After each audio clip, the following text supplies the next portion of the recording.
सनातन धर्म को कमजोर करने के लिए, सनातन को मिटाने के लिए हजारों साल से साजिश हो रही है। 800 साल मुगलों ने, 200 साल अंग्रेजों ने इस देश पे राज किया और 1000 साल तक सनातन को कमजोर करने की कोशिश हुई। कोई जातियों के नाम पे सनातन को तोड़ना चाहता है, कोई क्षेत्र के नाम पर सनातन को तोड़ना चाहता है, कोई भाषा के नाम पे, रंग के नाम पे सनातन को विभाजित करना चाहता है। भारत को अगर एक रखना है, भारत की एकता और अखंडता के लिए जरूरी है कि भारत को सनातन राष्ट्र घोषित किया जाए। दुनिया में जितने भी धर्म हैं उनका ओरिजिन किसी का यरूशलेम में है, किसी का अरब में है। सनातन एक अकेला ऐसा धर्म है जिसका ओरिजिन भारत भूमि पे हुआ है। जिसकी श्रद्धा सनातन में नहीं है वो सनातन के मठ मंदिरों का संचालन करे, ये बात ठीक नहीं है। इसलिए मैं विश्व हिंदू परिषद और संत समाज के इस मांग से, इस भावना से सहमत हूं। सनातन धर्म को कमजोर करने के लिए, सनातन को मिटाने के लिए हजारों साल से साजिश हो रही है।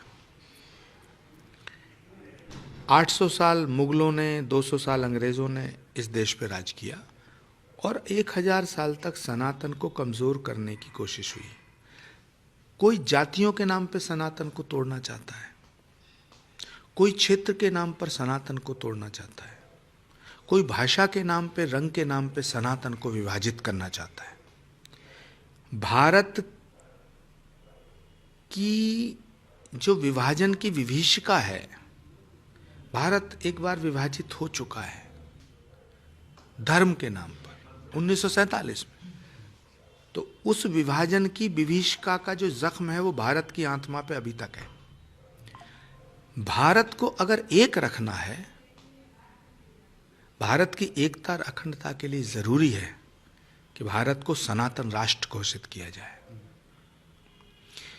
सनातन है तो भारत है, भारत है तो सनातन है। दुनिया में जितने भी धर्म हैं उनका ओरिजिन किसी का यरूशलेम में है, किसी का अरब में है।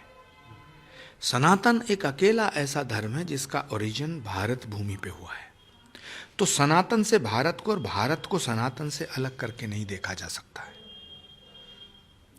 और सनातन को मानने वाले सभी करोड़ों हिंदू और सनातन को मानने वाले तमाम दुनिया में रहने वाले लोग ये चाहते हैं कि भारत के मठ मंदिरों पर सनातन का अधिकार और आधिपत्य हो।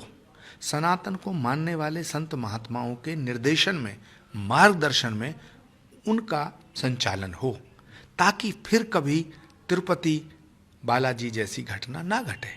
जिसकी श्रद्धा सनातन में नहीं है वो सनातन के मठ मंदिरों का संचालन करे, ये बात ठीक नहीं है। इसलिए मैं विश्व हिंदू परिषद और संत समाज के इस मांग से, इस भावना से सहमत हूं।